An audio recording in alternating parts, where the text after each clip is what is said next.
Muchas gracias.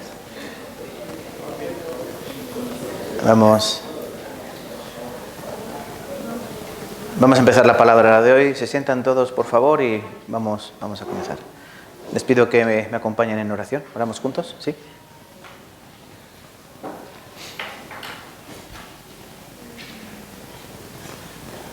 Padre Dios, que nos amas, te damos gracias y venimos a ti, Señor, un nuevo domingo, un nuevo día del Señor para poner delante de ti, Señor, pues lo que tú conoces. Que somos dependientes totales de ti, que necesitamos cada día más y más de tu presencia y por eso estamos aquí, Señor. No venimos por obligación, no venimos por cosas ajenas a ti y a tu palabra. Es decir, no venimos por la comida, no venimos, Señor, obligados por alguna persona en particular, sino que todos, por lo menos casi todos deberíamos decir, venimos, Señor, con el anhelo ferviente de recibir más palabra, de recibir más alimento espiritual y de recibir más consejo de ti, Señor. Porque todavía nuestros caminos andan un poco torcidos y todavía muchas veces cojeamos en la vida cristiana. Desde el primero al último de nosotros todavía somos imperfectos, porque tú lo que comenzaste en nosotros, que fue una buena obra, tienes que ir perfeccionándola día tras día hasta que vengas en las nubes del cielo o hasta que nosotros dejemos esta tierra y estemos en tu presencia. Sabemos, Señor, que en muchas ocasiones pues vamos a flaquear, en muchas ocasiones nos vamos a cansar, en muchas ocasiones vamos a querer tirar la toalla, pero Señor, no permitas eso. Y por eso venimos aquí a este lugar, para ser fortalecidos de tu palabra y para ser llenos de tu Espíritu. Ya lo recibimos en su día, el Espíritu de gracia, el Espíritu de adopción, el Espíritu por el cual podemos clamar Abba Padre, que no es otro que tu Espíritu Santo. Pero ahora, Señor, día tras día tenemos que llenar más ese Espíritu y cada día crecer más en Espíritu y cada día fortalecer más nuestro Espíritu. Pero son diversos los adversarios que tenemos. Uno es el comandante, que es Satanás, y Satanás usará tanto la corriente de este mundo como también nuestra antigua naturaleza, nuestro viejo hombre, que si bien fue enterrado y crucificado juntamente con Cristo, hay veces que quiere Padre Santo asomar la cabeza, hacerse presente, no quiere pasar al olvido, no quiere pasar al pasado, y hay algunas ocasiones que abrimos la puerta para que vuelva a hacer de las suyas. Así que, Señor, venimos con el anhelo grandísimo, exaltado, de que tú hagas nuevas en nosotros todas las cosas. Y cuando decimos, Padre, todas, son todas. Ayúdanos a despojarnos del viejo hombre, Señor. Ayúdanos a transformar nuestro entendimiento, Padre Santo.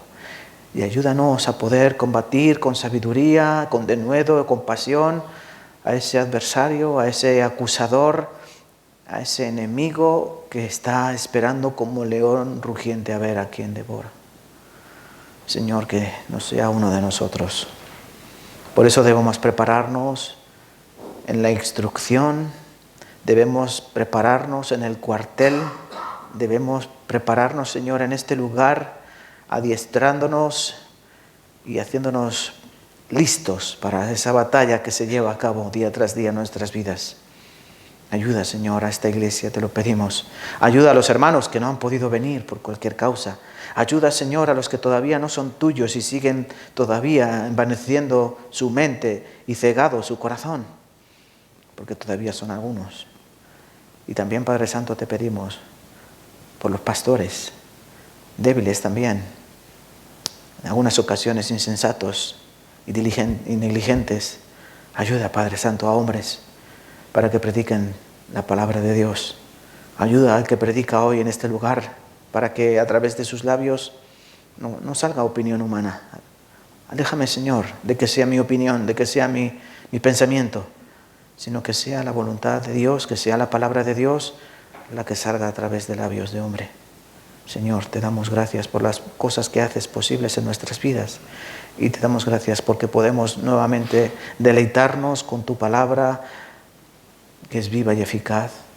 Para algunos miel, para otros ajenjo, pero Señor, Tanto lo uno como lo otro es necesario en nuestras vidas.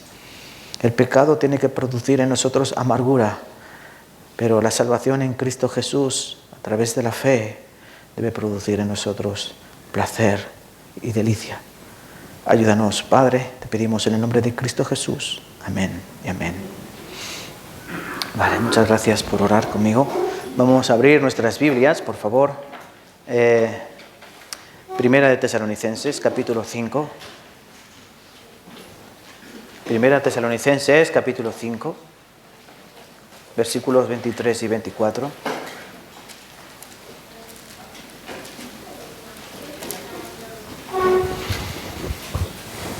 En ocasiones, bueno, en primer lugar les doy las gracias por sus oraciones. La semana pasada yo estuve viajando a Barcelona y el pastor Andrés estuvo aquí en Tarancón dando la palabra. 4 veces al año hay gira de pastores. Los diferentes pastores de la misión Palabra de Vida, de nuestras iglesias, que no es otra que la Iglesia de Cristo, pues dedicamos un tiempo para visitar a los hermanos y cambian de expositor, ¿no? Cambian de predicador, cambian de pastor. Y eso a veces es bueno, ¿no? Porque el lomo está bueno, ¿no? Pero todos los días comer lomo, pues como que aburre. Entonces siempre es bueno pues cambiar un poco el menú. A veces no está mal comer chope en lugar de lomo o ternera. Entonces espero que oren siempre por los pastores cuando están viajando a otros lugares.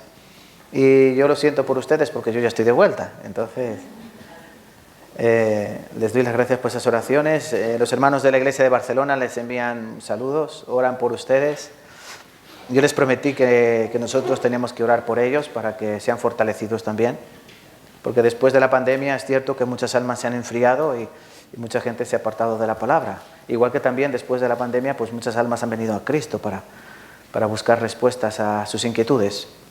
Entonces vamos a orar por todas las iglesias, no solo por la de Barcelona, sino por la de toda España, porque estamos en España. Bueno, por el mundo, venga, vale, vamos a ser caritativos. Y hoy pensando que la palabra para traer a mis hermanos y analizando, pues, porque uno... Aunque yo a veces tenga cara de tonto, pero no soy tonto, ¿no? A veces yo evalúo, ¿no? Y pienso las necesidades que tiene nuestra iglesia, que son muchas. Como cualquier iglesia, también tiene muchas necesidades. Vuelvo a decir, la iglesia de Tarancón no es ni la mejor ni la peor, es una más. Es igual que pensar en un hospital. ¿En qué hospital hay peores enfermos? En todos los hospitales hay enfermos, en todos. En todos los hospitales hay planta de cardiología, hay planta de dermatología, hay planta de toda índole, ¿no? de toda enfermedad de las que hay. Igual que hay planta de maternidad, ¿no? Donde vienen a la vida los niños. Las iglesias son igual. Hay clases de enfermos de todas, ¿no?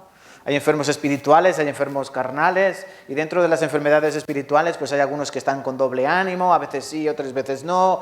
Hay algunos que están apáticos, es decir, están dormidos, bueno, están en coma, vamos a decir, y así en muchas ocasiones. Bueno, pues hoy yo quiero traerles palabra para que estemos preparados, porque si hace unas semanas atrás hicimos un seminario bíblico donde algunas personas, esperamos que haya sido así, recibieron la salvación, aceptaron a Cristo como su Redentor y su Salvador. Luego la siguiente semana estuvimos aprendiendo acerca de la parábola del sembrador, el sembrador salió a sembrar y una parte cayó en el camino y eso representaba a los corazones duros. Y en esos corazones duros dice la palabra que enseguida viene el diablo, viene Satanás y se lleva esa palabra que fue sembrada en el corazón y se hace infructuosa, no sirve para nada, no hay vida. La segunda, pues, los que son sembrados entre pedregales, ¿sí? Los pedregales, las piedras. Dice que cuando viene la tribulación, la aflicción, ¿son qué? Dice que no tiene profundidad, se secan, no hay raíz.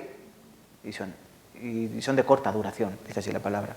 Y luego, por otro lado, también teníamos aquellos que eran sembrados entre espinos.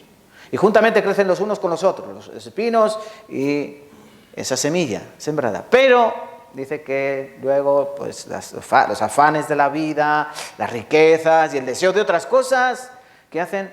La ahogan y lo hacen infructuoso. Estos son aquellos que escuchan la palabra, todos la escuchan la palabra, pero estos prefieren las riquezas, prefieren enfocarse en su trabajo, prefieren enfocarse en otras cosas y pierden la bendición de la palabra de Dios. Entonces aprendimos que de 4 tipos de tierra, de 4 tipos de corazón, que esos hay aquí, 3 escuchan la palabra, pero no hay nada, no va a haber vida. Y solo en una, la última palabra, la semilla que cae en buena tierra, dice que esa sí, esa como es buena tierra y de suyo lleva fruto la tierra, pues ahí sale, germina, crece y sale una espiga y da 30, 60 y a 100 por uno. Esos son los frutos que debe dar la vida cristiana. Y ya la semana pasada estuvieron aprendiendo con el pastor Andrés, también acerca de ese sembrar y de ese recoger, de frutos que hay que dar para que luego el Señor los recoja y los acumule y cuando nosotros vayamos al cielo pues tengamos ese galardón preparado. Esos son los frutos. El Señor lo dijo, ¿no? ¿Hay que hacer tesoro en la tierra? No, hay que hacer tesoro en el cielo. Esos son los frutos que demos en la tierra, son acumulados en el cielo. Vale, hermanos, pero yo hoy quería traerles el mensaje de que esto no va a ser fácil. La vida cristiana no es fácil. La vida cristiana no es cómoda. Por eso muchas veces hay gente que le sorprende, ¿no? Le sorprende cuando están comenzando la vida cristiana y vienen pruebas, y vienen aflicciones, y vienen dificultades, y vienen dudas, sobre todo. Bueno, pues es normal. Porque la vida cristiana es eso. Es una vida de prueba, es una vida de aflicción, es una vida de tribulación. Y no vayamos a Cristo con la convicción de que todo va a ir mejor. Hombre, va a ir mejor lo que debería ir mejor, que es nuestra alma, nuestro espíritu. Él sí va a ir mejor. Él va a ir camino al cielo cuando antes iba camino al infierno. Pero nuestras vidas, desgraciadamente, pues van a sufrir embates, ataques. Y eso lo vamos a encontrar en muchas partes de la Biblia que hoy vamos a escudriñar y vamos a estudiar. Pero vamos a comenzar con este texto. Primero Tesalonicenses capítulo 5, que no lo hemos leído, ¿verdad? Lo vamos a leer, versículo 23 al 24.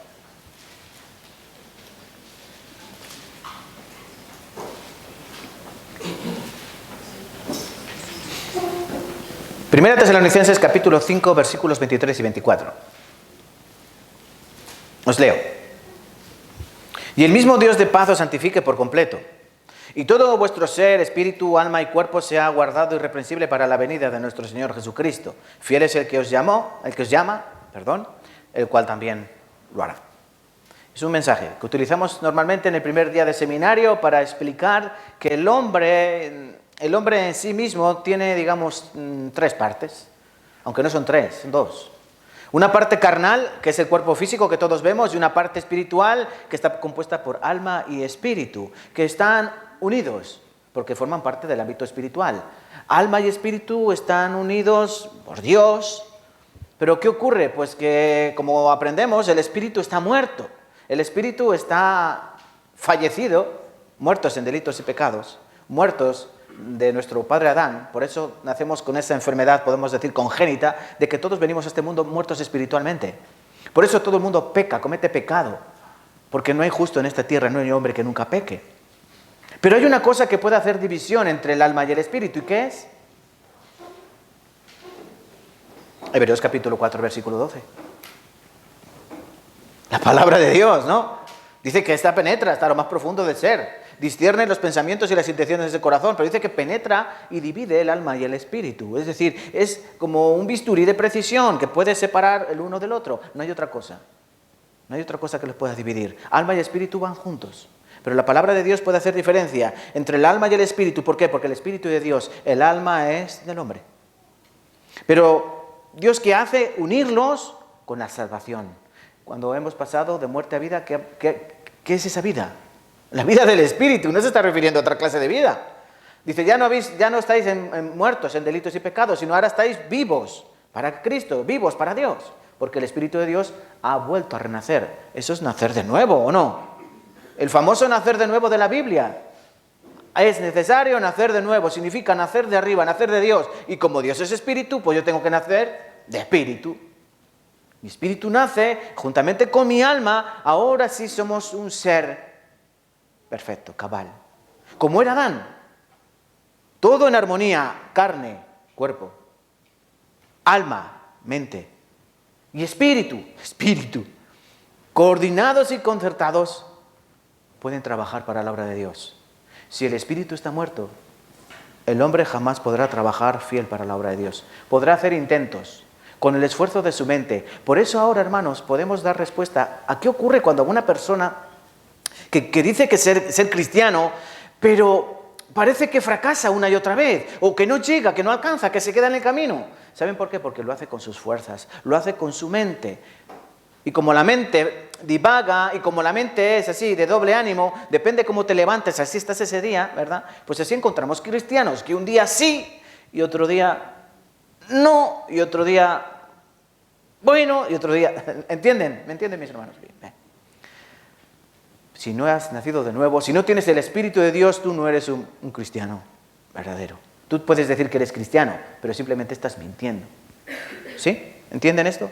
Ayer le explicaba a los jóvenes, si un animal, dice, le preguntamos, dice, yo soy un gato, y hace, guau, guau, ¿qué es? Es un perro, pero dice, no, yo soy un gato, guau, guau, no, tú eres un perro, no, que soy un gato de verdad, guau, guau. No cuadra, ¿no? Tampoco cuadra a un cristiano que dice ser cristiano, pero que no ama a Dios, que no obedece a Dios, que no ama la palabra de Dios. Es un perro que hace miau. O un gato que hace guau guau. ¿Entienden? Hay que entender bien esto. ¿Qué ocurre aquí cuando Pablo se dirige a la iglesia de Tesalónica y termina con estas palabras? Después, si se dan cuenta, desde el capítulo 4, versículo 1, hasta el capítulo 5, versículo 22, está haciendo exhortaciones y solicitando a los hermanos que cuiden de muchas cosas, el matrimonio, de ellos mismos, que no roben, que no hagan nada malo, que se amen, que cuiden unos de otros. Y por ejemplo, versículo 16 del capítulo 5, está siempre gozosos, orad sin cesar, dad gracias a Dios en todo, no apaguéis el espíritu, no menospreciéis las profecías, examinadlo todo, absteneos de toda especie de mal. Es una clase de indicaciones. Y para finalizar, termina con esta parte que hemos leído, versículo 23 y 24. El mismo Dios de paz os santifique por completo todo vuestro ser, espíritu, alma y cuerpo. Ven ahí, espíritu, alma y cuerpo sean guardados irreprensibles para la venida de nuestro Señor Jesucristo. Pero vamos a encontrar un problema, que tanto el alma, o bueno, vamos a ir en orden como dice aquí, el espíritu, el alma y el cuerpo van a sufrir determinados ataques. Sí o sí van a venir estos ataques. Por eso los cristianos verdaderos tienen que estar preparados para estos ataques. Y hoy vamos a aprender acerca de eso. Si quieres titular de alguna manera esta predicación, puedes ponerla Los enemigos del cristiano. Son 3. Los enemigos del cristiano son 3. ¿Quiénes? Para cada uno de estos puntos hay un enemigo. El espíritu va a tener un enemigo, el alma tendrá otro enemigo y el cuerpo tendrá otro enemigo. Y yo quiero empezar en orden inverso. Primero vamos a ver el cuerpo, después vamos a ver el alma y después terminaremos con el espíritu. Bueno, vamos a aprender acerca del alma. Vamos a aprender acerca del cuerpo, perdón. Cuerpo, ¿qué es el cuerpo? La palabra griega soma. ¿Qué es el cuerpo? Pues la carcasa, ¿no? Lo que nosotros vemos cada día en el espejo. Ese es el cuerpo. El cuerpo que tiene determinados deseos, como por ejemplo deseos de comer, deseos de descansar, deseos de reproducirse, deseo de pasarlo bien. Son muchos deseos que tiene el cuerpo. Pero la mayoría de ellos son pecaminosos. Obviamente el deseo de reproducirse no es pecaminoso. Dios nos hizo con esa capacidad, ¿no?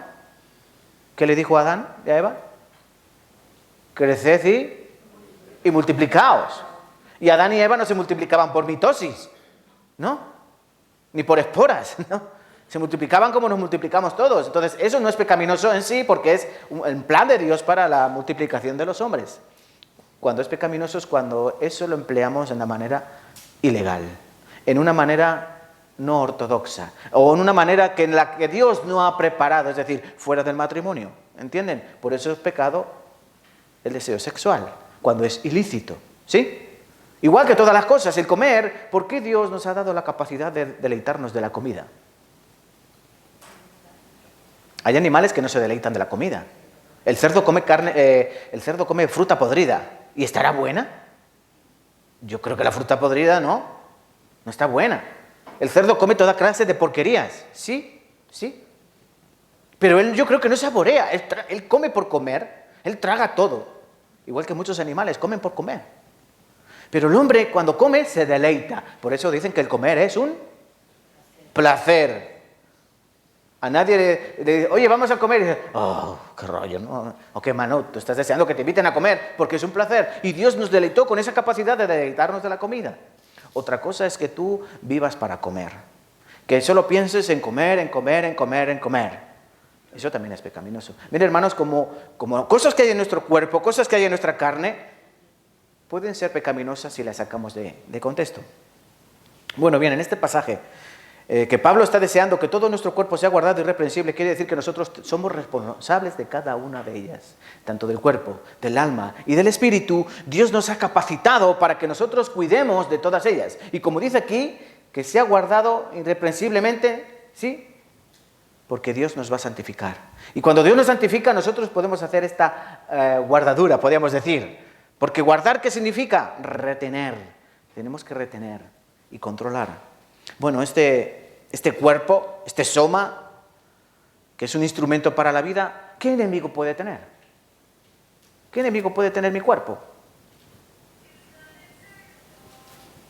¿Pueden apagar los teléfonos? Escúchenme, dejen de escuchar a la llamada, no será nada importante. Piensen, yo quiero que me contesten, porque yo sé que algunos lo saben. Yo tengo este cuerpo, ¿cuál es el enemigo de mi cuerpo? Mi carne es el enemigo de mi cuerpo. Y ese es un problema, ¿por qué? Porque nosotros tenemos una vieja naturaleza.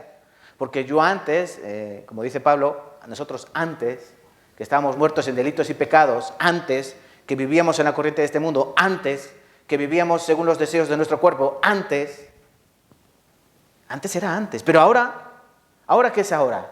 Ahora somos una nueva criatura creados en Cristo Jesús para buenas obras, ¿no? Ahora ya no somos lo que éramos antes. Pero ocurre una cosa, que hay algo que queda residual en nuestra vida y es llamado el viejo hombre.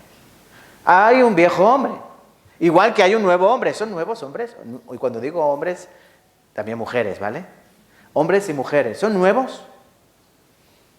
¿Cómo soy nuevo? Bueno, si naces de nuevo, eres algo nuevo. ¿Por qué? Porque has nacido de nuevo. Eso es importante. Claro, si tú no has nacido de nuevo, tú sigues siendo el viejo hombre. Pero cuando el viejo hombre muere y nace uno nuevo, ¿qué ocurre? Que quiere vivir de una manera diferente. Pero ahí está el viejo hombre estorbando. El viejo hombre va a estar siempre ahí. ¿Por qué? Porque forma parte de nosotros, de nuestra naturaleza. Sí que es cierto, cada uno de ustedes tiene una personalidad, ¿no? ¿Y qué ocurre con nuestra personalidad cuando venimos a Cristo? ¿Cambia? Cambia, ¿sí? Pero no totalmente. No totalmente. Siempre va a quedar cosas del viejo hombre que nosotros, dice Pablo, tenemos que ir despojándonos. Y esa palabra despojarse da la intención de ir quitándose ropa, de ir quitándose capas, de ir quitándose cosas que no son útiles. Porque si no lo hacemos, corremos el riesgo de caer. Y corremos el riesgo de no prestar atención a esta palabra, de ser guardado irreprensiblemente. Por eso mi cuerpo tiene que ser guardado irreprensiblemente. ¿De qué? De mi carne. Porque mi carne va a tener los mismos deseos. Yo tengo el mismo deseo sexual, ¿o no? O cuando uno viene a Cristo arrepentimiento y de fe pierde el deseo sexual. No, ¿verdad? Uno va a tener la misma pereza. O cuando uno viene a Cristo en arrepentimiento y fe deja de tener pereza. Al contrario, hay cristianos muy perezosos. Muy perezosos. Los deseos de la carne, ¿qué pasa? ¿Te deja de gustar el chuletón de ternera cuando vienes a Cristo en arrepentimiento y fe? No, sigues teniendo papilas gustativas y te sigue gustando salir y te sigue gustando muchas cosas. El problema es que ya no deben ser pecaminosas en tu vida. No las tienes que tener como algo fundamental y hay que quitarlas de ahí. Y yo quiero apoyar todo esto con versículos. En primer lugar vamos a buscar Romanos capítulo 8, ¿vale? Y dejamos, bueno, no hace falta dejar en marcapáginas, les iré refrescando la memoria. Romanos capítulo 8.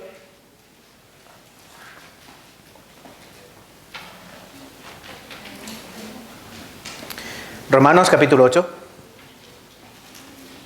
versículos 5 al 9.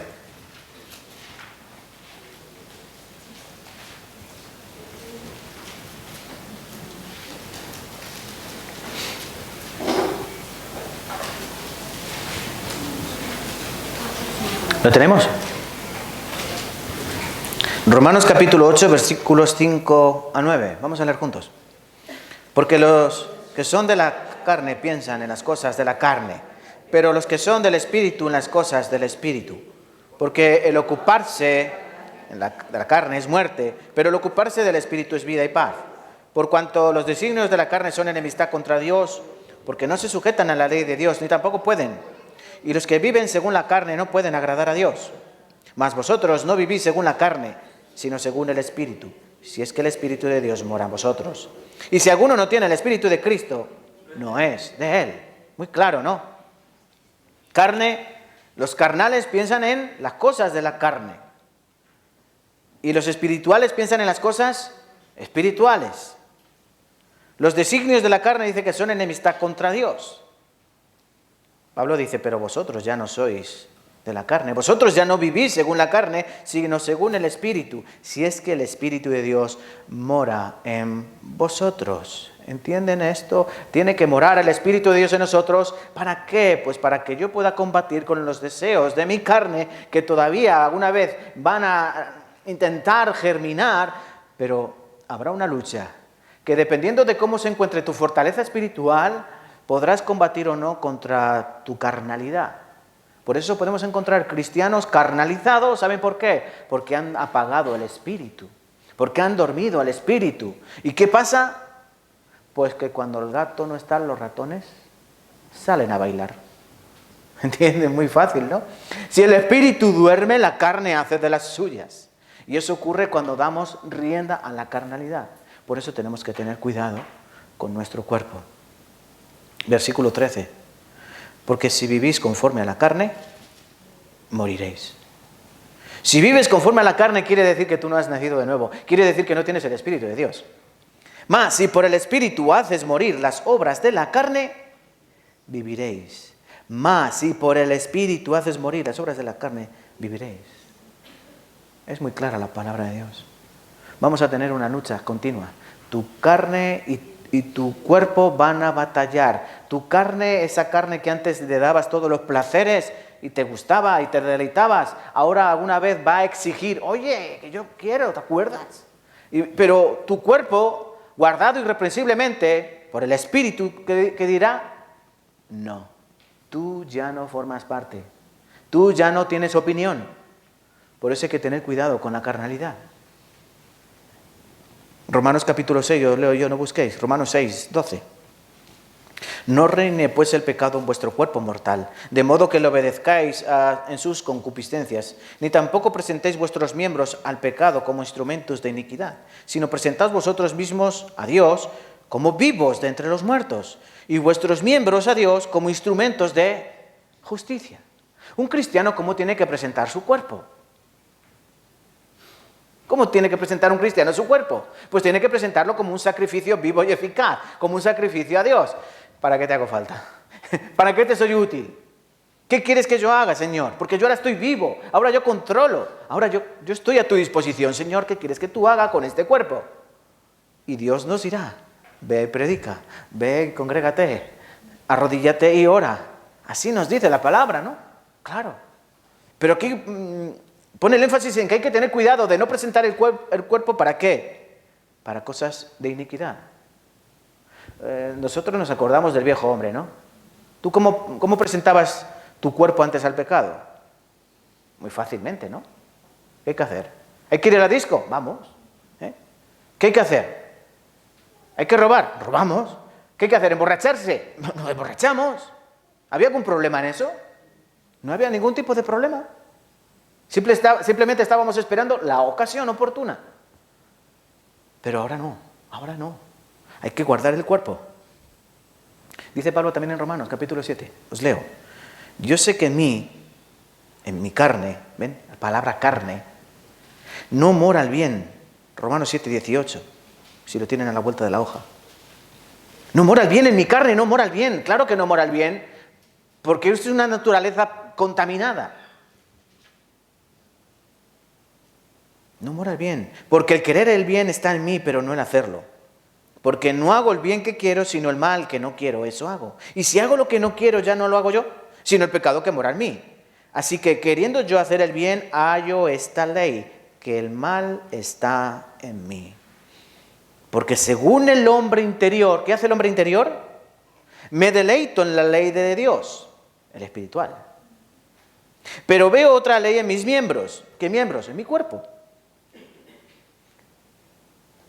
Que se rebela contra la ley de mi mente y que me lleva cautivo a la ley del pecado que está en mis miembros. Miserable de mí, ¿quién me librará de este cuerpo de muerte? Gracias doy a Dios por Jesús, Señor nuestro. Así que yo mismo con la mente sirvo a la ley de Dios, mas con la carne a la ley del pecado. ¿Qué quiere decir aquí? ¿Que el cristiano tiene que cometer pecado? No. Pero va a haber veces que cometemos pecado. Aquí hay una expresión muy, podemos decir, pintoresca. Aquí cuando dice, miserable de mí, ¿quién me librará de este cuerpo de muerte? ¿Saben a qué se refería aquí Pablo? Se refería a una cosa que hacían antes con las personas, con algunos asesinos. Algunos asesinos eran castigados de la siguiente manera. La persona que habían asesinado se la ataban a la espalda. A la persona que tú habías matado, se la ataban a la espalda. Y tenía que dormir con el muerto, comer con el muerto, vivir con el muerto. Allí donde iba se llevaba el muerto. Y tú imagínate dormir con un muerto que tú mismo has matado. Y ese muerto cada día más podrido. Cada día huele peor. Cada día más moscas, más gusanos. Y tú cargando él. ¿No han oído nunca esa expresión? ¿Quién va a cargar este muerto? De eso se trata. Era un castigo para los asesinos. Tú vas a cargar con tu muerto. Y esas personas luego morían de infecciones. Porque las personas muertas saben que los muertos, ¿por qué se entierran? Porque hay muchas infecciones, ¿no? Y carne podrida. La malaria, por ejemplo, es una enfermedad que sale a causa de animales o personas muertas. Día tras día ese cuerpo muerto lo llevabas cargando. Y Pablo aquí dice, ¿quién me va a librar de este cuerpo de muerte? No te puede librar nadie. En esta imagen simbólica, Pablo está diciendo que nosotros todos los días llevamos a un hombre muerto cargado a la espalda. ¿Y quién es? Yo, el viejo. El viejo hombre me tiene que recordar que yo estoy muerto. Me tiene que recordar que si no fuese por Cristo, seguiría muerto. Y cada día como un muerto más podrido. Pero ahora dice, sí, ¿ahora qué hago? Ahora yo sé que yo tengo que servir a Dios. Aquí dice, no. Ahora yo me deleito en la ley de Dios. Aunque hay una ley del pecado, pero yo me deleito en la ley de Dios. Entonces yo tengo que guardar mi cuerpo, aunque es cierto que a veces cargue con el muerto. Aunque es cierto que a veces tenga que llevar a ese viejo hombre que me está diciendo, oye, ¿no te acuerdas que bien lo pasábamos cuando salíamos los sábados por la noche a emborracharnos? Y ahora tienes que dormir temprano porque mañana hay que ir a la iglesia. ¡Qué aburrimiento! Eres un aburrido, eres un muermo. Eso te dice el viejo hombre que está muerto ahí, pero a veces habla. Como los zombies, ¿no? Oye, ¿te acuerdas lo bien que lo pasábamos aquí y allá? ¿Te acuerdas del viejo hombre? Porque yo creo que todos debemos cambiar al viejo hombre por el nuevo. Y tenemos que tener cuidado porque él sigue ahí.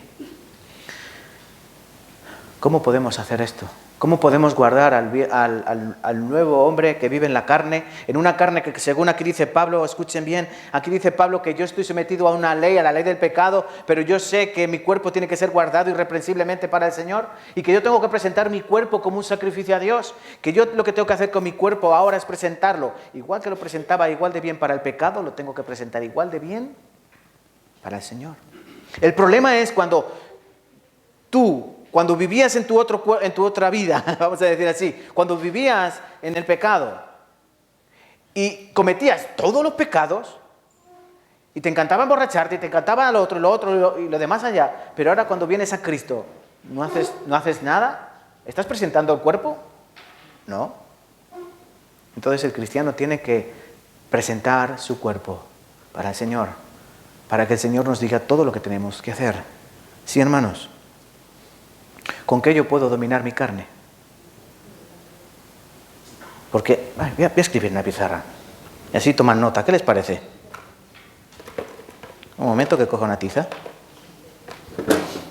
Así hacemos esto más ameno.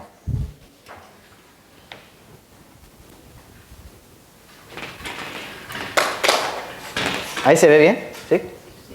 Bueno, hemos empezado por mi cuerpo. Mi cuerpo que representa, como ha dicho Pablo, la carne. ¿Sí? El cuerpo, mi cuerpo, dominado por la carne. Este era el viejo hombre. La carne dominaba al cuerpo. Los deseos carnales, los deseos que todos conocemos. Todos los deseos esos pecaminosos gobernaban nuestro cuerpo. ¿Y tú ibas dónde? Donde tu carne te decía. Te apetecía comer, ibas a comer. Te apetecía beber, ibas a beber. Te apetecía robar, ibas a robar. Te apetecía ir a jugar, jugabas. Todo lo que ustedes ya saben. No voy a repetirme como la cebolla. Esa es la carne.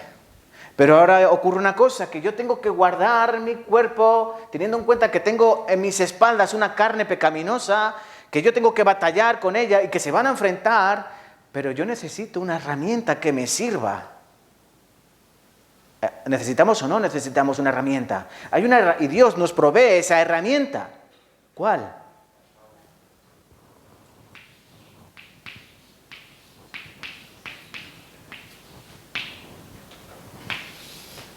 El Señor Jesucristo en el huerto de Getsemaní les dice a los discípulos, venid y orad conmigo. ¿Y ellos qué hacen? Vamos a orar, nosotros aquí y tú allí. El Señor dice que se va como un tiro de piedra, 50 metros, no más. Ora una vez y vuelve. ¿Y cómo los encuentra? Estaban orando. Como aquí algunos cuando escuchan la palabra. Amén, amén, amén, amén. Así, ¿no? Estaban dormidos. ¿No habéis podido ni velar ni un momento? ¿No habéis podido permanecer despiertos? Velad y orad, porque a la verdad el espíritu está siempre dispuesto, pero la carne es débil. La carne es la suma de esto, mi cuerpo, mi carne. Esto es muy débil, es muy débil. Simplemente que hay que sonsacar un poco para que tú caigas en tus deseos de la carne, ¿o no? En el momento que te rascan un poco la barriga, tú ya eres como el gato que te pones así, ¿no? Eres igual. En el momento que viene algún pecado de los antiguos y te los ofrecen, ya salivas, ¿no? Ya estás deleitándote. Cuidado, pues entonces hay que poner en práctica una técnica que no inventó nadie. Dios la preparó para nosotros y es la oración con Él. Ponernos en orden con Dios. Cuando nosotros oramos, encendemos la maquinaria del Espíritu para ponerlo en alerta y luchar contra los deseos de la carne que pueden dominar mi cuerpo. Y recuerden, no domina la carne, tiene que dominar el Espíritu. El orden de jerarquía aparece, aunque ya no lo tenemos, el orden de jerarquía aparece en 1 Tesalonicenses 5:23. Espíritu, alma y cuerpo. Lo dice en orden, ¿no? Si nosotros lo hubiésemos puesto en orden, lo habríamos dicho al revés. Cuerpo, alma y espíritu, ¿no? Desde fuera hacia adentro. Pero la jerarquía, el dominio, tiene que ser de dentro hacia afuera. Por eso dice Pablo, espíritu, alma y cuerpo. Espíritu, alma es la psique, por eso en griego es psique, pensamiento, y el cuerpo. ¿Qué hay que hacer? Cuando uno está, su cuerpo en pecado, o cuando va a caer en pecado, hay que orar. Hay que orar. Aquí hemos leído también, 5:19, orad sin, 17, orad sin cesar. ¿Por qué hay que orar sin cesar? No sin César, no sin César. Hay que orar sin cesar. ¿Por qué hay que orar sin cesar? Hay que orar por la mañana, ¿sí? Hay que orar a mediodía y hay que orar por la tarde. Por eso muchas personas, ¿cuándo hay que orar? Siempre. Ora por la mañana para que el día te vaya bien. Ora a mediodía para lo que no has hecho bien, Dios te ayude. Y ora al final del día para dar gracias a Dios por todo y pedir perdón por lo incorrecto que has hecho. Pero luego aparte también hay que orar en otras ocasiones. Cuando leen su Biblia, ¿hay que orar antes? ¿Sí? Hay que orar antes para que Dios nos dé discernimiento. Cuando tú dices, yo leo la Biblia pero no la entiendo. ¿Por qué no la entiendes? Porque no has orado antes.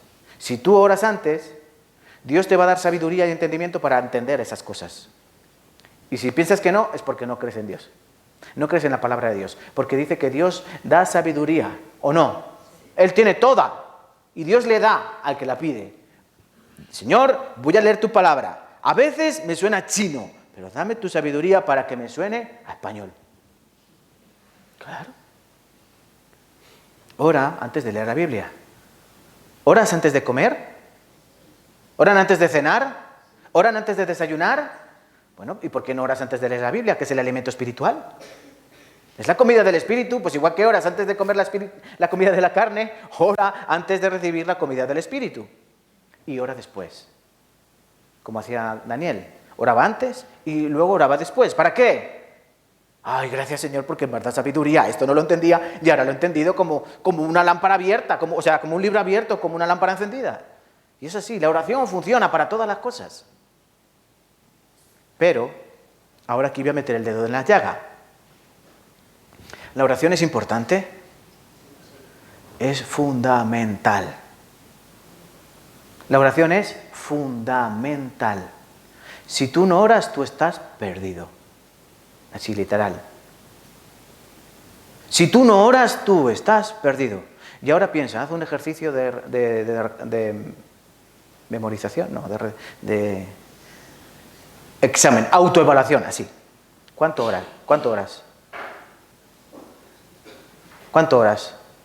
Algunos mucho, ¿otros? ¿Oran mucho? Solo uno o dos dice que sí, oran mucho, otros oran poquito, ¿no?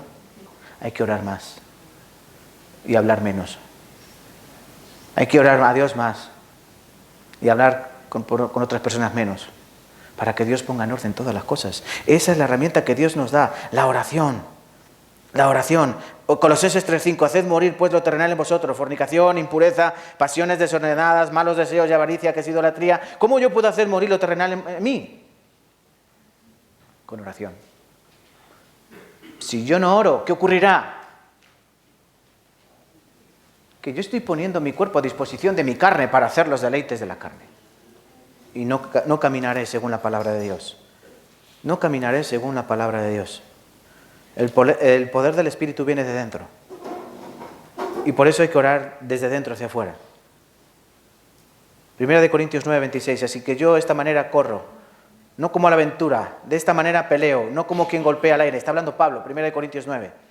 Sino que golpeo mi cuerpo y lo pongo en servidumbre, no sea que habiendo sido heraldo para otros, yo mismo venga a ser eliminado. ¿Qué está diciendo Pablo? Yo golpeo mi pecho y lo pongo en servidumbre. Cuando dice que yo golpeo, o sea, mi cuerpo, ¿no? Yo me golpeo a mí mismo, golpeo mi cuerpo y lo pongo en servidumbre. ¿Qué está hablando? Te lo voy a decir claramente, que tú por la mañana lo primero que quieres hacer es comerte un buen desayuno. ¿Sí? De hecho, algunos lo hacemos, ¿no? Te coges tus porras, tu chocolate, o te coges tu buen pan con tomate y jamón. ¿Tú te apetece, por la mañana, qué os apetece? Un buen desayuno. Bueno, Pablo está diciendo, no, yo sé que eso es del cuerpo. Yo golpeo y lo pongo en servidumbre. Y antes de desayunar, ¿qué hago? Humillarme y orar. Lo pongo en servidumbre, significa eso. Humillo mi cuerpo. Mi cuerpo me está diciendo, oh, qué hambre, ¿no? Me comía una vaca. ¿Y tú qué tienes que hacer? No, tranquilo, vaca. Ahora vamos a... Arrodíllate y pide a Dios en oración todas las cosas. Y es lo primero que hay que hacer cada mañana. Antes de lavarte la cara. A Dios no le importa que oremos con legañas. Lo primero que tienes que hacer es arrodillarte y orar. Todo lo demás, secundario. Lo más importante en tu día es ese, el orar. Despiértate, sal de la habitación, busca un lugar donde nadie te moleste y humilla. Pon tu cuerpo en servidumbre, golpéalo. ¿Tienes hambre? Pues te aguantas y te pones a orar. Porque nosotros hemos sido comprados por el Señor para, en primer lugar, saludarle a Él todas las mañanas y pedirle a Él todas las cosas. Nosotros somos del Señor. Efesios 5:30. Porque somos miembros de su cuerpo, de su carne y de sus huesos. Ahora mi carne ya no me pertenece a mí. ¿A quién le pertenece la carne? Al Señor. Este cuerpo ya no me pertenece a mí. ¿A quién le pertenece este cuerpo? Al Señor. Por eso yo tengo que servir al Señor. Bueno, primer enemigo del cuerpo, carne. Segundo, el mundo. Porque Pablo dice que todo vuestro ser sea guardado irreprensiblemente. Espíritu, alma y cuerpo. Y como vamos en orden inverso, cuerpo, el enemigo, la carne. En segundo lugar, alma. ¿Quién será el enemigo del alma? Y lo he dicho, ¿no? Voy a dejar la tiza. Aquí.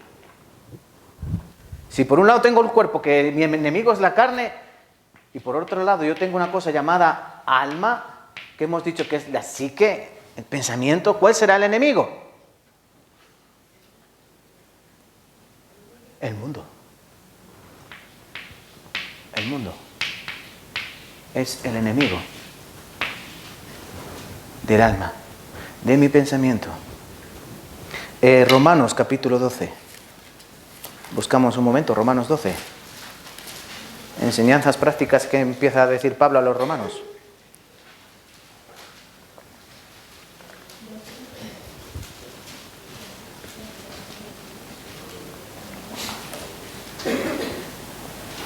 De hecho, miren, la carta de Romanos es una fácil división. Del 1 al 11 es lo que éramos, lo que somos en Cristo y cómo Dios ha obrado en nuestras vidas.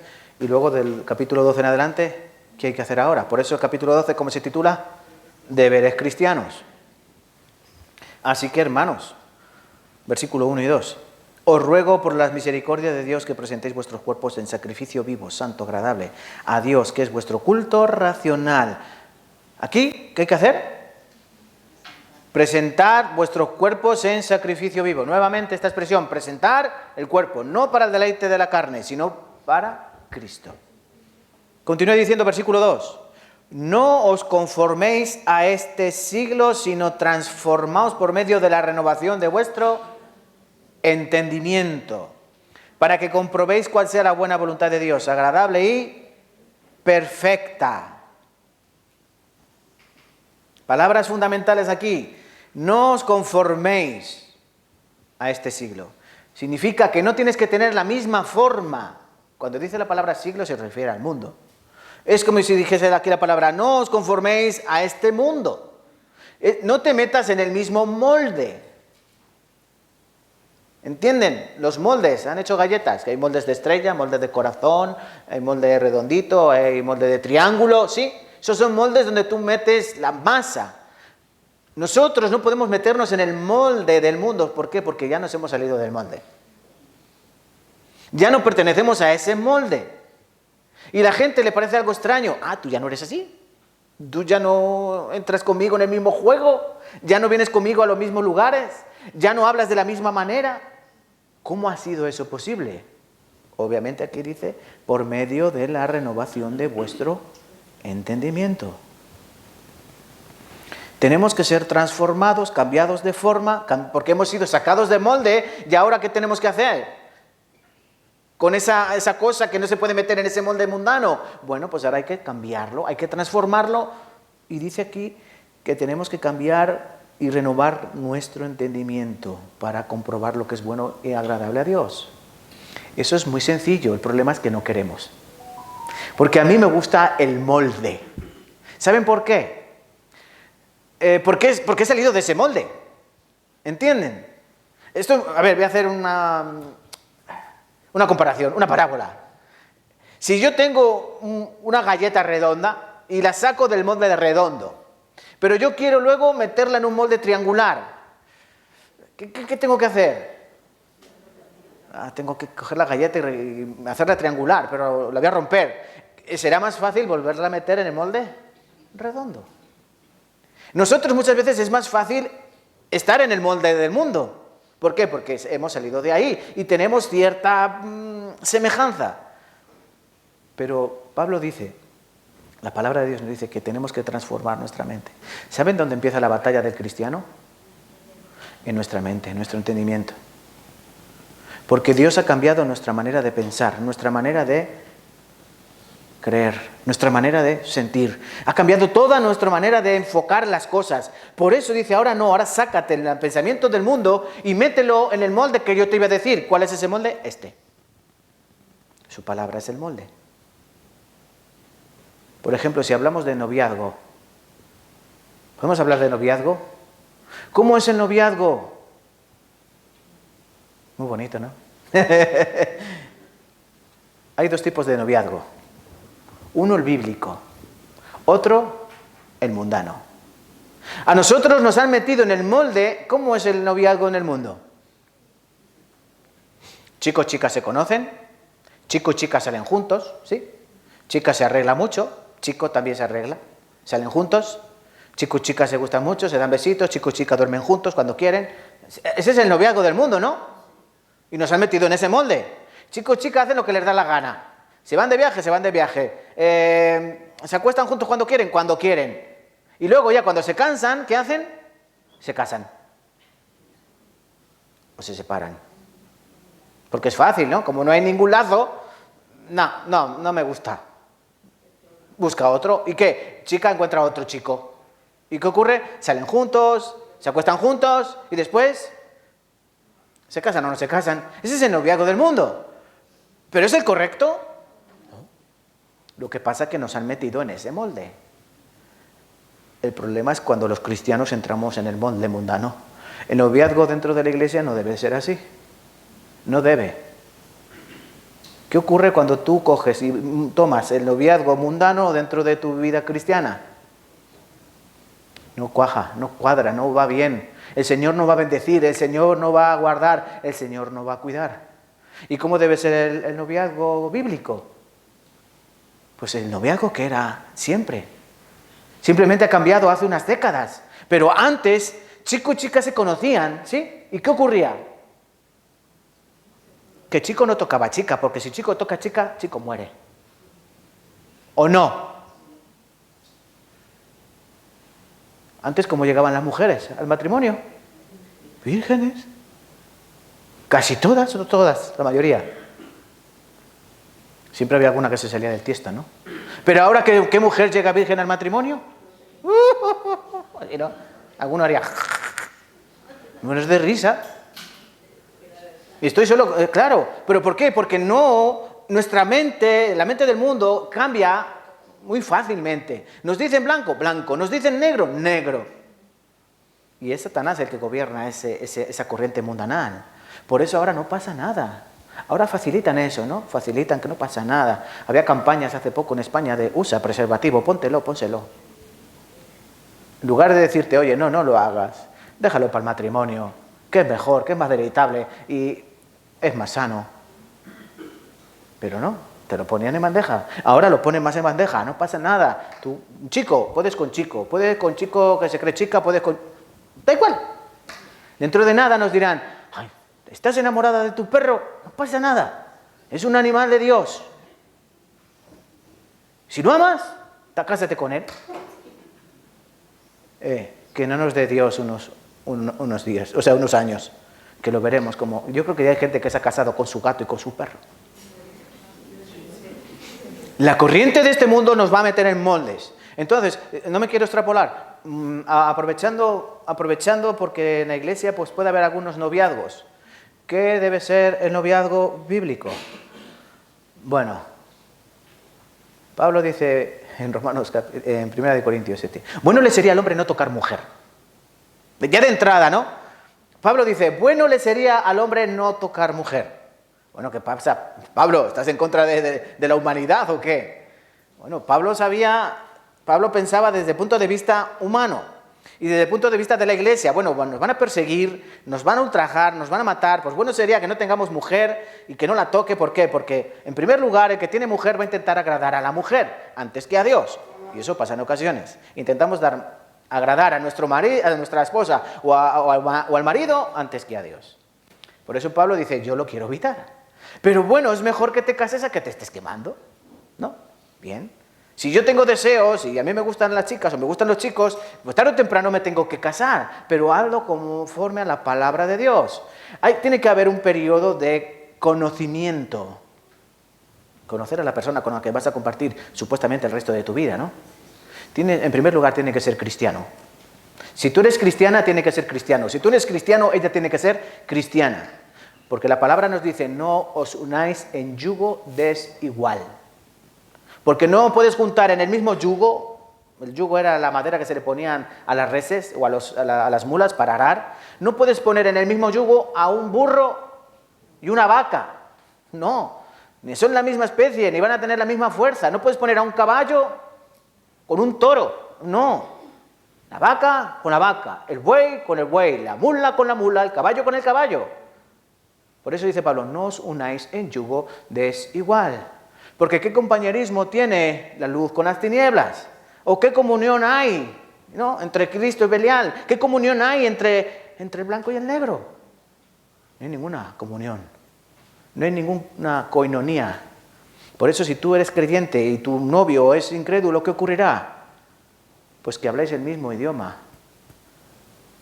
No, habláis diferente idioma. Por eso no os unáis en yugo desigual. Vale, en primer lugar, ¿quieres novio? ¿Quieres novia? Vale, está bien. Que sea creyente. En segundo lugar, ¿estás preparado? ¿Estás preparado para tener pareja? ¿Estás preparado para casarte? Porque cuando uno comienza el noviazgo, ¿saben para qué es? Para en un año como mucho el matrimonio. ¿Entienden? Es tan fácil, ¿no? ¿Por qué? Porque el mundo nos ha metido en el molde ese de que para tú casarte puede pasar 1, 2, 5, 20 años. De hecho, aquí en España se hace mucho, ¿no? Llevan de años 8, 9, 10 años. ¿Y qué ocurre? Que se casan a los 9 o 10 años de novios. Cuando ya... yo pienso que se casan por aburrimiento. Vamos a hacer algo nuevo, pues nos casamos, vale. Sí. Mis hermanos, 9 años, 10 años de novios. Y luego se casan. No tiene que ser tanto. Con un año, 2 o año y medio es suficiente para conocer a la persona que tienes enfrente. Si la quieres conocer con la palabra de Dios.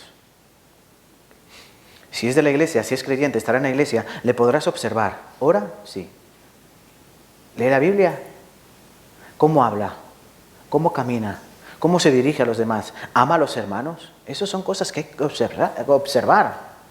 El hombre que tiene que ver, que cocina bien, no cocina mal. No, que tiene que ver, que es amorosa, que es afectiva, que es cariñosa, no en desmedida, ¿no? Que sea amable, que es honesta, que es fiel, que es genuina, que no es hipócrita, todas esas cosas.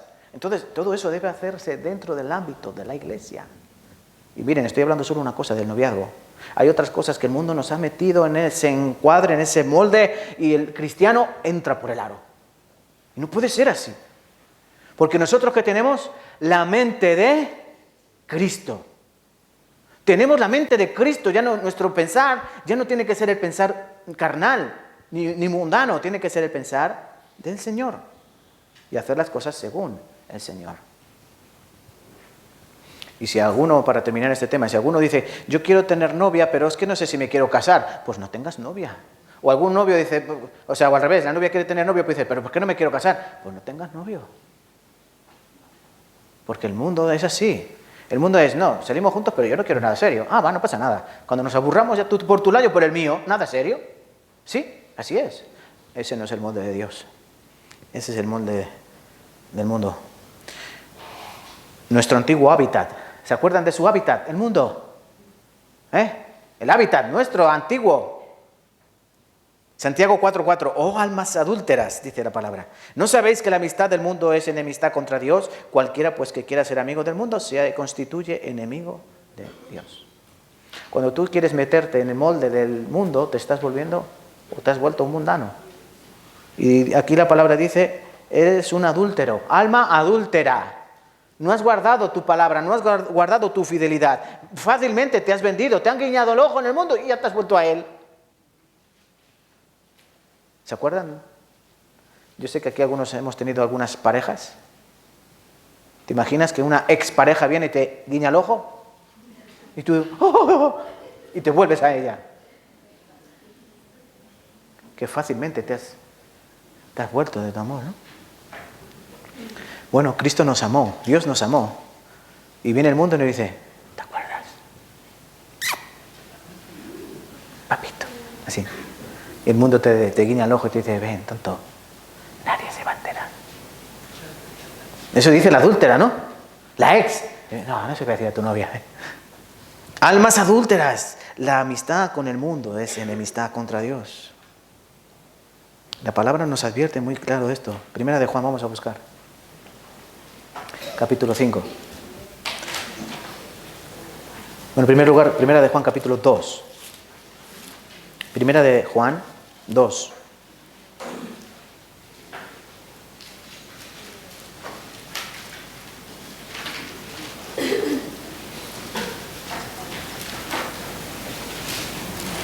Primera de Juan capítulo 2, versículos 15 al 16. Vamos a leer.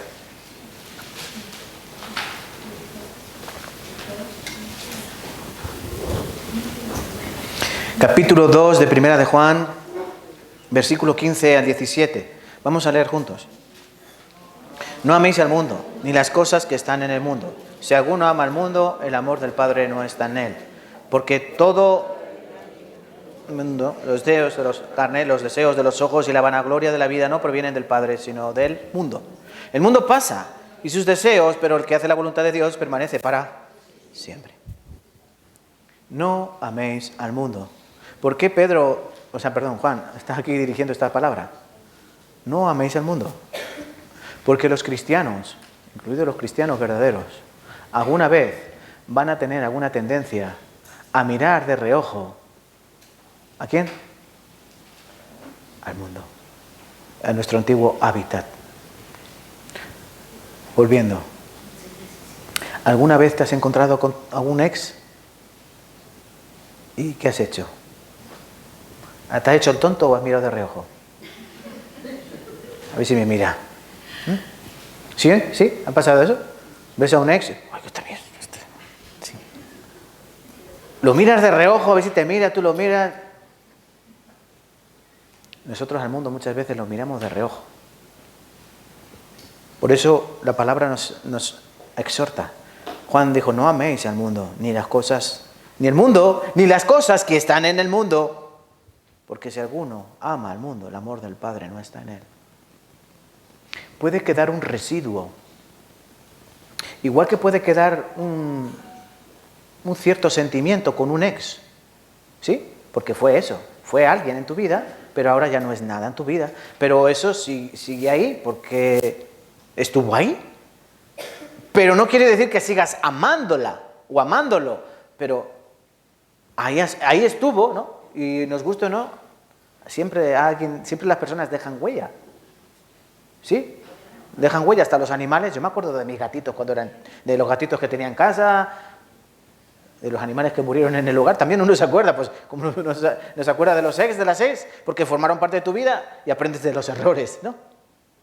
Pero sobre todo, aquí hablando del mundo, cuidado con mirar de reojo al mundo, porque puedes recordar lo deleitoso que era para ti antes y tener dudas. Y eso es lo peor para un cristiano. Mirar de reojo al mundo. No améis al mundo. Porque aquí dice algo muy importante. Hay en el mundo esto, miren, porque todo lo que hay en el mundo, los deseos de la carne, los deseos de los ojos y la vanagloria de la vida. Miren, piensen esto. Los deseos de la carne, los deseos de los ojos y la vanagloria de la vida. Siempre es lo mismo. Si ustedes van a Génesis, en el capítulo 3...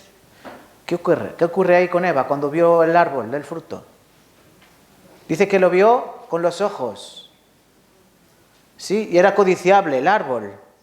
¿Sí? Y vamos a buscar. Dice que era también para alcanzar sabiduría.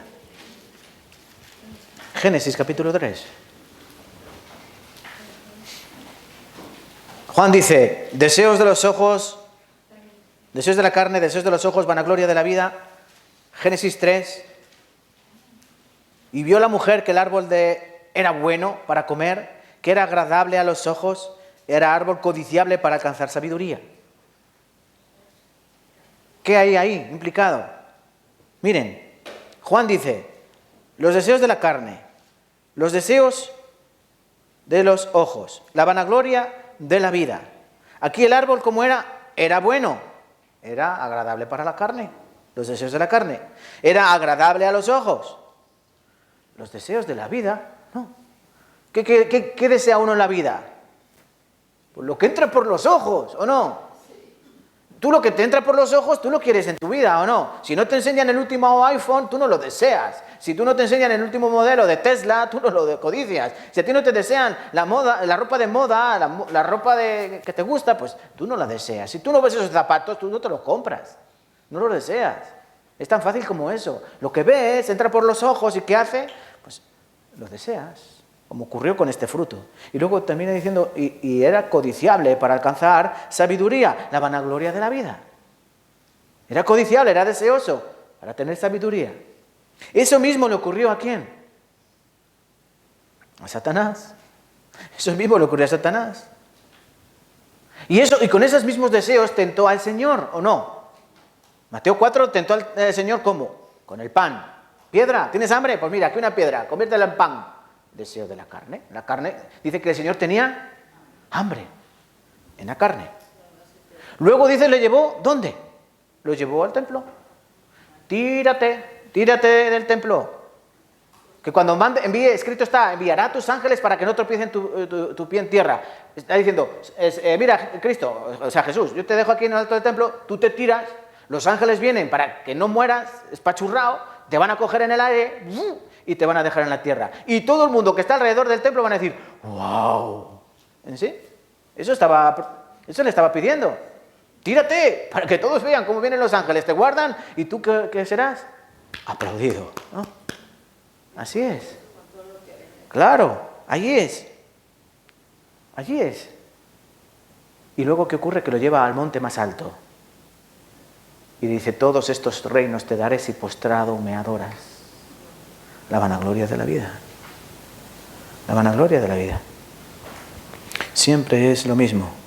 Deseos de los ojos, deseos de la carne, vanagloria de la vida, los que van a estar ahí retumbando en la vida del creyente.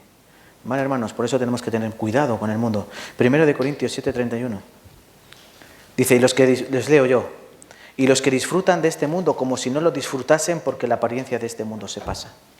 1 Corintios 7:31. Los que disfrutan de este mundo, porque este mundo a veces es disfrutable, pero como si no lo disfrutasen, porque la apariencia de este mundo se pasa.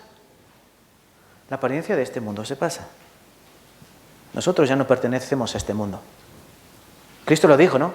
Padre, cuando está orando por los discípulos en San Juan capítulo 17, ellos ya no son del mundo. Yo no soy del mundo. Ellos ya no son tampoco del mundo. Y yo te ruego, Padre, no que los saques del mundo, pero sí que los guardes del mal. Ellos son ahora peces en un mar de maldad. Manténnos alejado de la sal, ¿no? El pez está en el mar, pero el pez no es salado, decimos siempre. ¿Por qué? Porque se mantiene. Pues el cristiano viviendo en el mundo tiene que mantenerse alejado del mundo, no entrando en amor al mundo. ¿Y cómo se hace eso? ¿Cómo, si yo el cuerpo y la carne puedo someterlos a través de la oración, mi alma cómo puede vencer al mundo?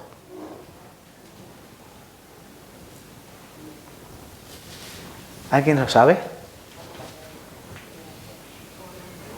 De tal manera amó Dios al mundo, que ha dado a su Hijo unigénito para que todo aquel que en él cree no se pierda, mas tenga vida eterna. ¿Qué hizo Dios con el mundo? De tal manera amó Dios al mundo. Entonces, yo si quiero vencer a este mundo, ¿qué tengo que hacer?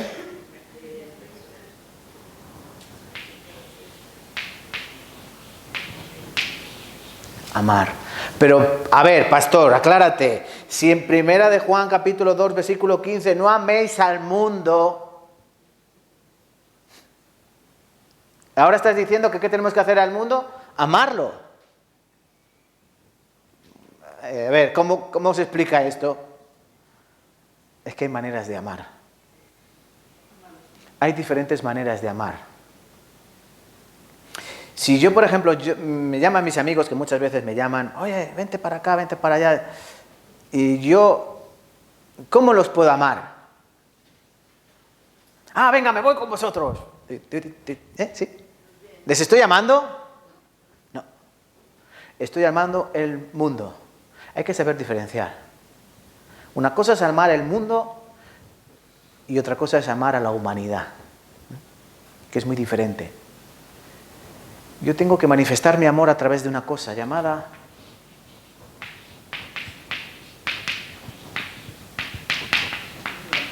Evangelio. Porque si yo los amo, yo les voy a presentar el Evangelio. Porque el Evangelio, ¿qué es? El amor de Dios entregado al mundo. Una buena noticia para todos los hombres. ¿Qué? ¿Qué buena noticia? Que Dios nos amó, aun siendo nosotros aborrecibles, Él nos amó y nos dio a su Hijo en propiciación por nuestros pecados. En eso sabemos que Dios nos amó. ¿En eso? ¿En qué? En que Él entregó a su Hijo por nosotros. ¿Por qué? Pero si nosotros estábamos muertos en delitos y pecados, pero da igual. Aunque nosotros estábamos muertos, Él nos amó.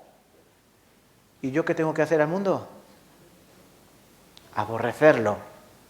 Al infierno todos. Nos vamos a la montaña, ¿sí? Y hacemos una comuna cristiana, ¿sí? No. La iglesia no ha funcionado nunca así. De hacer una comuna cristiana y luego hacer... ¿Quieres venir? Sí, tienes que rellenar unos requisitos, aquí un panfleto y cumplir unos requisitos. No. Solo es a través del amor que hay en el Evangelio. Un amor gratuito, un amor ágape, un amor que lo da sin esperar recibir. Por eso en esta iglesia damos amor y no queremos nada a cambio. Aquí no cobramos, ¿no? No. Bueno, la comida se cobra ya saben, porque ha subido todo mucho, ¿no? Y porque hay que comer la semana que viene. Pero nada más. Dadlo de gracia, lo recibisteis, dadlo de gracia. Nosotros no podemos hacer otra cosa que predicar el Evangelio a los perdidos. Pero también el amor se debe reflejar, ¿dónde? En los hermanos. ¿Sí? Y eso es a través de esto. La comunión. Venir aquí. ¿Cuándo? Todos los días. El viernes hubo reunión de oración. Estábamos 8. El miércoles hubo palabra. Estábamos 7. Si nosotros aprendemos en Hechos capítulo 2 cómo vivía la primera iglesia, ¿qué hacían? Dice que todos los días perseveraban en el templo. Todos los días comían juntos con alegría y con sencillez de corazón. Todos los días ellos perseveraban en la doctrina de los apóstoles. Todos los días ellos perseveraban en la oración, en la comunión y en el partimiento del pan. Todos los días. Todos los días. Todos los días. Pero venir aquí no es solo venir. Venir aquí es venir de verdad. Venir aquí es venir y escuchar y sentar, venir delante, venir aquí a la presencia del Señor para escuchar la palabra, sea predicada o sea a través de vídeo. Da igual, es su palabra. Pero la comunión es donde se manifiesta el amor a los hermanos. ¿Entienden? ¿Por qué nos reunimos aquí? ¿Por qué han venido hoy aquí? Yo espero que sea por amor, no a mí, sino al Señor. Pero como el Señor no está visible, y yo sé que los que están aquí son el cuerpo de Cristo, yo vengo aquí amando al cuerpo de Cristo. Tan diferente, pero tan parecido al Señor. Es muy claro, ¿no? ¿Yo cómo tengo que vencer al mundo? No te mezcles con ellos, pero exponles la verdad del Evangelio, el amor de Dios en la cruz. De esa manera, tú podrás vencer al mundo. Entendiendo quién eres tú. ¿Qué eres? Cristiano. Un hijo de Dios. Un hijo verdadero del Rey de Reyes. Y el Rey no vive como los plebeyos. ¿Ah? ¿El Rey vive como los plebeyos? El Rey vive como el Rey. ¿Y el príncipe cómo vive? Como hijo del Rey. No vive como los hijos de los plebeyos. Amen al mundo. ¿Vale? Por último. Y en primer lugar, en 1 Tesalonicenses 5:23. Se ha guardado vuestro espíritu. Aquí la palabra para espíritu. La palabra neuma, aire, viento. Hálito, soplo. Eso es el viento de Dios. Cuando venimos a Dios, ese hálito que sopló en Adán, ese espíritu de vida, entra a morar en nosotros y somos una nueva criatura, no carnal, sino espiritual, que quiere vivir por las cosas espirituales. Pero va a haber un enemigo también espiritual, igual que para el cuerpo hay un enemigo carnal, que es la carne. El alma va a tener otro enemigo, porque el alma es el pensamiento y el mundo va a afectar a través del pensamiento. Pues también habrá un enemigo espiritual, ¿quién será? Cuerpo, alma, espíritu. Se ha guardado irreprensible. El espíritu. Dios es espíritu, ¿no? Sí. Vale. Ahora, ¿quién es el enemigo de mi espíritu? No, la carne es el enemigo del cuerpo. El mundo es el enemigo de mi alma. Queda solo uno. Venga, con cuernos, con ojos rojos, con un tridente.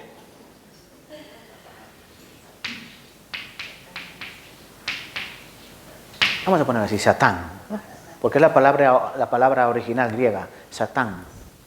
Satanás, le conocemos nosotros. Otros le conocen como diabolos o el diablo. Satanás, el adversario. Eso significa en el griego, el que está enfrente de ti, en contra de ti. Él está en contra, pero ¿por qué Él está en contra de nosotros? ¿Saben por qué? Voy a decir esto, sí, sin miedo a equivocarme. Él se considera nuestro legítimo dueño. ¿Entiendes? Él se considera nuestro legítimo dueño. Tú eres mío, como un marido posesivo, ¿no?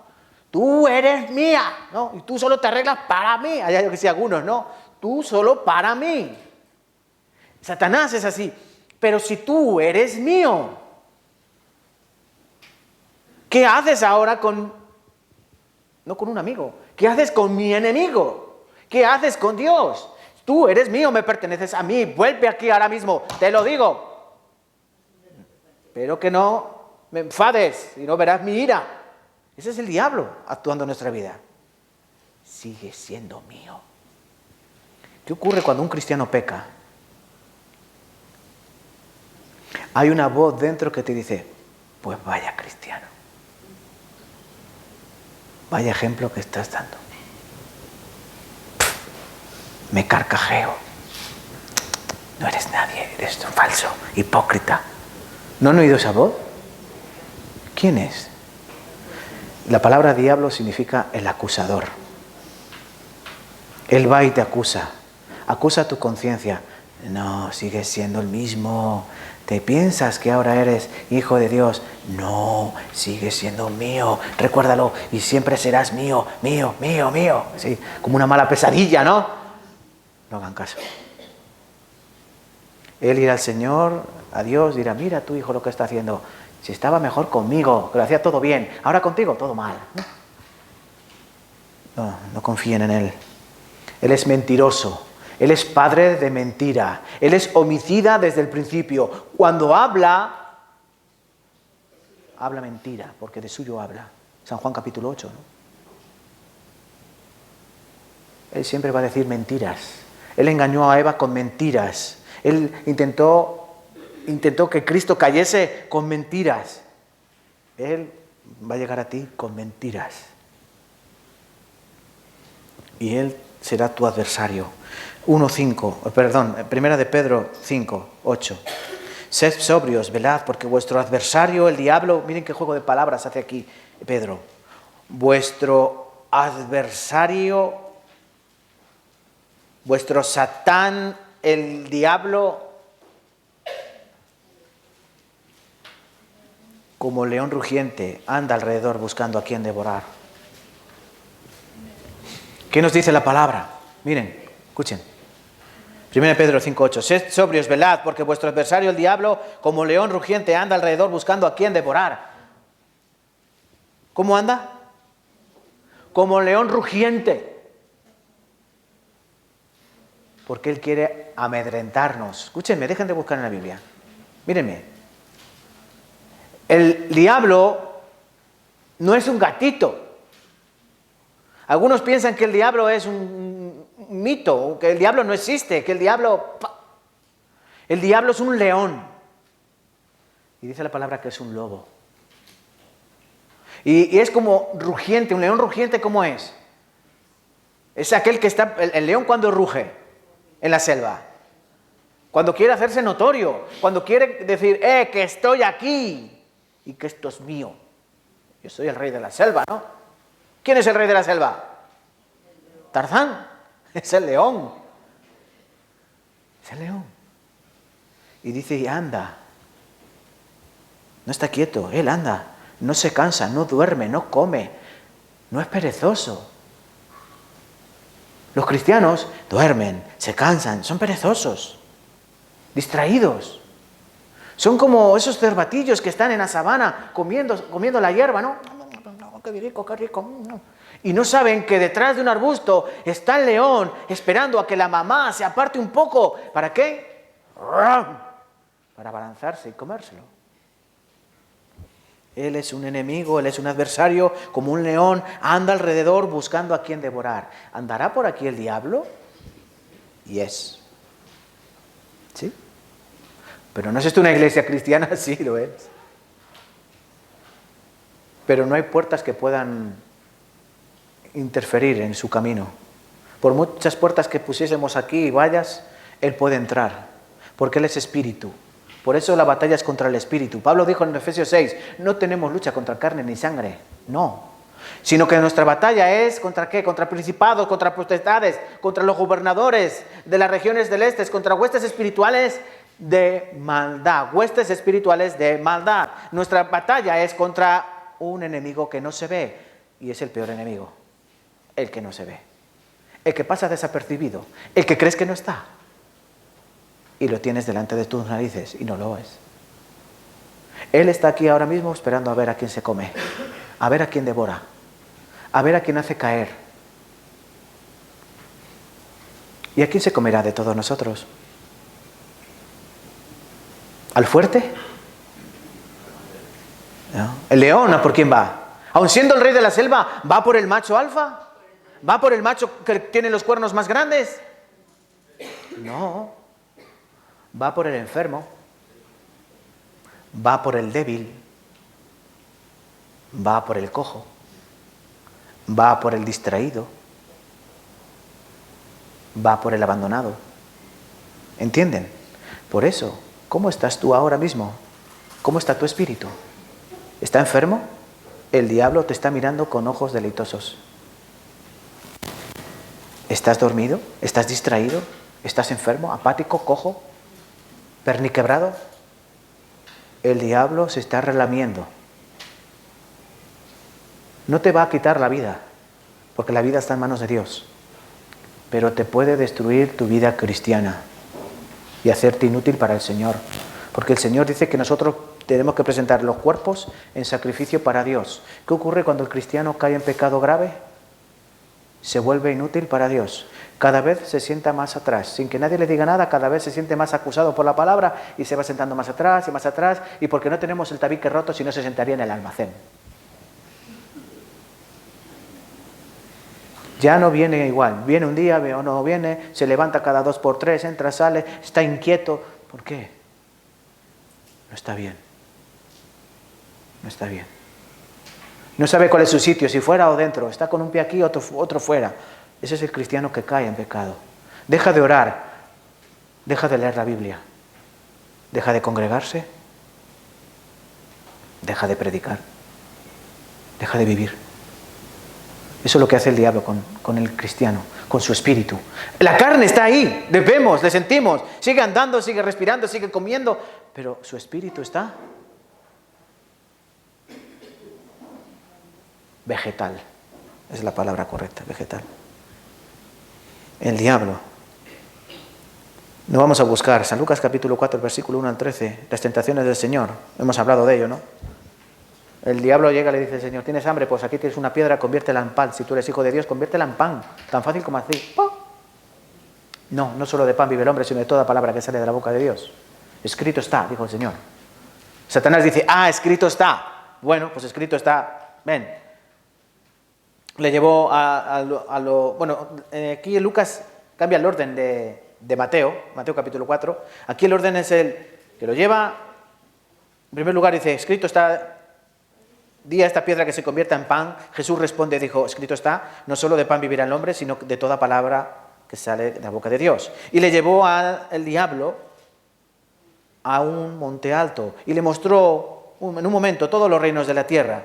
Y le dijo el diablo: a ti te daré toda esta potestad y la gloria de ellos, porque a mí me ha sido entregada, y a quien quiero lo doy, o la doy. Si tú postrado me adorares, todos serán tuyos. Respondiendo Jesús le dijo: vete de mí, Satanás, porque escrito está: al Señor tu Dios adorarás y a Él solo servirás. Y le llevó a Jerusalén y le puso en el pináculo del templo. Ven, en Mateo primero le lleva al desierto, pináculo y luego al monte. Aquí hay un cambio de orden, lo mismo da. Dice que le lleva al templo y dice: si eres hijo de Dios, échate de aquí abajo, porque escrito está: a sus ángeles mandará cerca de ti que te guarden, y, puntos suspensivos, en las manos te sostendrán para que no tropieces tu pie en tierra. Una mentira del diablo o una estratagema del diablo es coger partes de la Biblia y quitarlas. O coger partes de la Biblia y añadirlas en otro lugar, o cambiar su orden, cambiar su significado. Cuidado. Satanás conoce la Biblia mejor que nosotros. El Señor le dijo: dicho está, no tentarás al Señor tu Dios. Y cuando el diablo hubo acabado toda tentación, se apartó de él por un tiempo. Porque Cristo siguió siendo tentado, siempre fue tentado en todo, dice la palabra. Él fue tentado en todo. Fue tentado por la mujer samaritana, fue tentado por los escribas y por los fariseos. Fue tentado incluso antes de morir, los dos que estaban crucificados a su lado: sálvate, sálvanos, sálvate, sálvanos. Fue tentado por los que estaban abajo: míralo, que decía que en 3 días iba a reconstruir el templo, míralo, si no se puede bajar. A otros salvaste, sálvate a ti mismo. ¿Esos son tentaciones o no? Sí, él fue tentado en todo. Pero él superó la tentación. Él superó la tentación y nos dio ejemplo. Santiago 4:7, someteos pues a Dios, resistid al diablo y él huirá de vosotros. ¿Has leído tú ese pasaje? Santiago 4:7. Someteos pues a Dios, resistid al diablo y huirá de vosotros. ¿Tú crees que el diablo puede huir de ti? Sí. Si tú estás preparado. Obviamente, si tú estás roncando, el diablo no va a huir. Obviamente, si tú estás enfermo, el diablo no va a huir. Obviamente, si tú estás mal, el diablo no va a huir. Y si tú estás miedoso, el diablo no va a huir. ¿Tú te imaginas a un soldado así, atrás, que te mato, así? ¿Imaginas? ¿Alguien de enfrente de ti? Así. Así somos los cristianos en presencia del diablo. Tartamudeando. Y el diablo que dice: y el cristiano hace: así. Porque no es un cristiano preparado. ¿Pero qué tiene que hacer un cristiano? ¿Qué arma utilizó el Señor Jesucristo para combatir al diablo? Una escopeta, un fusil, un Kalashnikov. No, la palabra de Dios. Hebreos 4:12 dice que es una espada, ¿no? En Efesios capítulo 6 dice la palabra del Espíritu, la espada del Espíritu, que es la palabra de Dios. En Apocalipsis 19 dice que el Señor vendrá y matará al diablo destruirá al diablo con una espada que sale de su boca. ¿Qué será una espada que sale de su boca? Como los zafires, ¿no? ¿Cómo se llaman esos que se meten las espadas ahí? ¿Fakir? No, Cristo no es un fakir. Es su palabra la que es como una espada. ¿Cómo podemos vencer al diablo? ¿Cómo le podemos hacer huir? No hay otra. No hay otra arma. Viene el diablo a ti a atacarte y tú que dices: apártate de mí, Satanás. La sangre de Cristo tiene poder. El poder de Cristo te obliga, ¿no? Eso es en las películas. Satanás va a esperar que tú le recites versículos. Porque la palabra de Dios es espíritu y es verdad. Hoy me he fijado. ¿Ha recitado él, distrito? 3. Casi nadie se lo sabía. Les vi. Algunos hacían así. Otros nada. Y otros leyendo. Han tenido una semana para aprenderlo, ¿no? Porque para eso se dice de una semana a otra. ¿Es importante memorizar versículos? Para la vida cristiana es fundamental. Porque el diablo, tú no le puedes echar con ajos. ni con un crucifijo. No es un vampiro. No balas de plata, no es un hombre lobo. El diablo es el diablo y solo él huye ante una cosa: la palabra de Dios.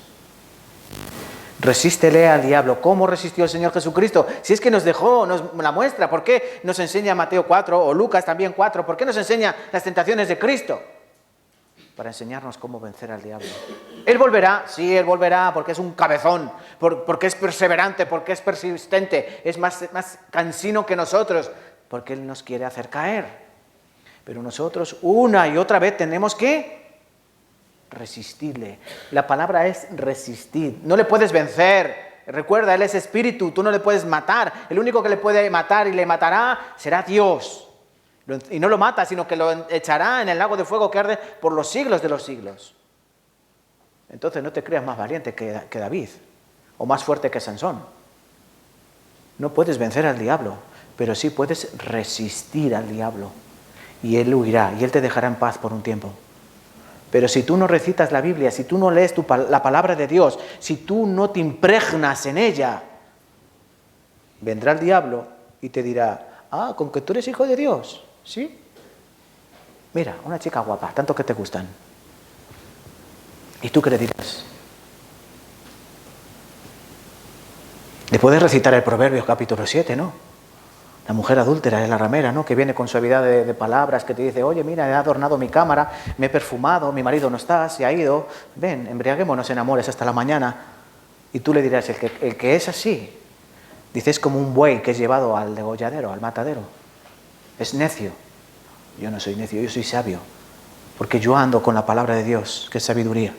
Así es como uno vence las tentaciones, así es como uno vence a Satanás.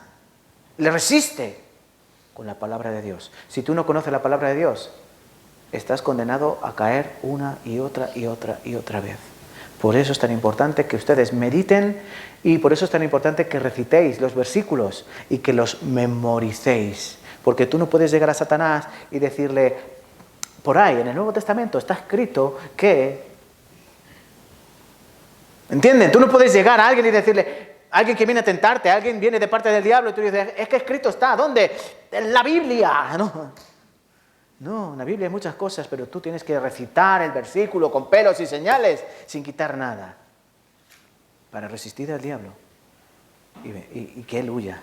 Vale, hermanos, hoy vamos a terminar aquí. Sobre todo para las personas, almas nuevas, que tienen a Cristo. Bueno, escuchen, si tú no eres salvo, esto no te sirve para nada. Si no eres salvo, esto no te sirve para nada. Porque en primer lugar no tendrás el Espíritu de Dios. Y sin el Espíritu de Dios, por mucho que tú sepas la palabra, no te servirá. A los judíos tenían la palabra y no les sirvió para nada. Lo primero que hay que hacer es tener la salvación. ¿Cómo?